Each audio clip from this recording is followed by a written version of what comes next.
தமிழ்நாட்டில் கத்திரி வெயிலின் கடைசி நாளான நேற்று 11 இடங்களில் சதமடித்த வெயில். சென்னையில் நடப்பாண்டு இல்லாத அளவுக்கு 106 டிகிரி பாரன்ஹீட் வெப்பம் பதிவு. கோவில்பட்டி அருகே பலத்த சூறைக்காற்றில் 1000க்கும் மேற்பட்ட பப்பாளி மரம் சாய்ந்து விழுந்து சேதம்.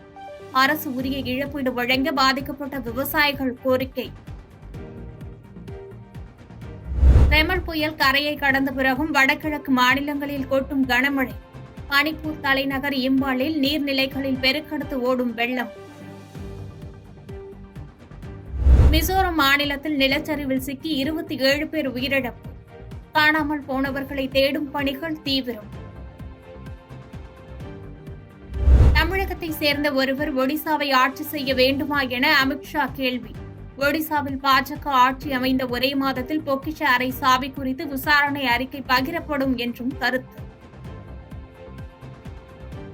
வெப்பம் அதிகமாக இருப்பதாக கூறி பிரச்சாரத்தின் இடையே தலையில் தண்ணீர் ஊற்றிக்கொண்ட ராகுல் காந்தி மேடையில் பேசிக் கொண்டிருந்த போது பாட்டிலில் இருந்த தண்ணீரை சிறிது குடித்துவிட்டு தலையில் தண்ணீர் ஊற்றிக்கொண்டார்.